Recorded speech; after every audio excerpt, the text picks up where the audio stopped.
Okay,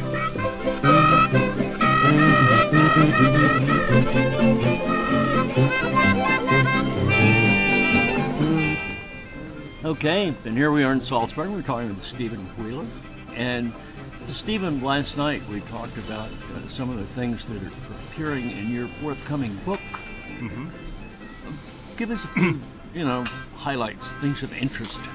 I'm particularly interested in the whole sort of internet culture aspects. Yeah, well, this book is called Connected Minds, Emerging Culture. So you can see it automatically. It's about learning, but it's also about the underlying cultures that relate to that learning using different technologies. We're looking at things like mobile learning cultures. We're looking at things like personal learning cultures, and generally we're exploring all of the emerging aspects of humanity as it coalesces, as minds connect together using the internet and different technologies such as that. We have a very interesting introduction that's been written by Howard Rheingold, who you know very well.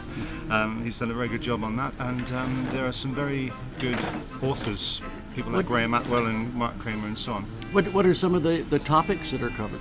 Mark Kramer from this country, Austria, he covers pervasive and pervasive mobile cultures, so that's an interesting one.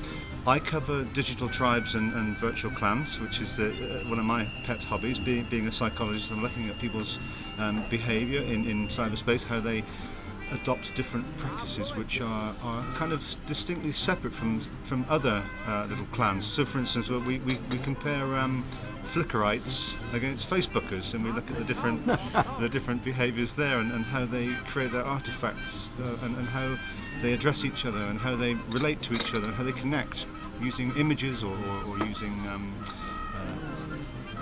speech or whatever. So that's an interesting one. Also, we've got a guy called Palitha Edrasinghe from Leicester, one of Julie Salmon's team, who's written a book chapter on podcasting cultures. So he's looking at the audio cultures rather than the visual cultures. I think that's quite interesting as well. What's different between the audio and the visual cultures? Well, I think it's often quite a subtle distinction, but I think it's down to the fact that some people like to learn better listening and speaking rather than seeing, whereas others, I think, are a little bit less active in terms of what they say and more active in terms of what they write. So I think this is what he's trying to get at there. It's quite an interesting chapter. How are people going to get this book? Where do they find it? Well, it'll be published at the end of the year, I would imagine. It's in its final draft stage now, so it's going to the publisher in the next month or so when I get back finally after my travels at the end of this month. And it's going to be published through Information Age out of Connecticut, Greenwich, Connecticut. Just for human interest, you'd mentioned your travels. What are some of the places you're going or have just come from? I mean, I've just come from the Czech Republic last week. I was teaching over there, and I'm about to go down to Lisbon next week for the Eden Conference.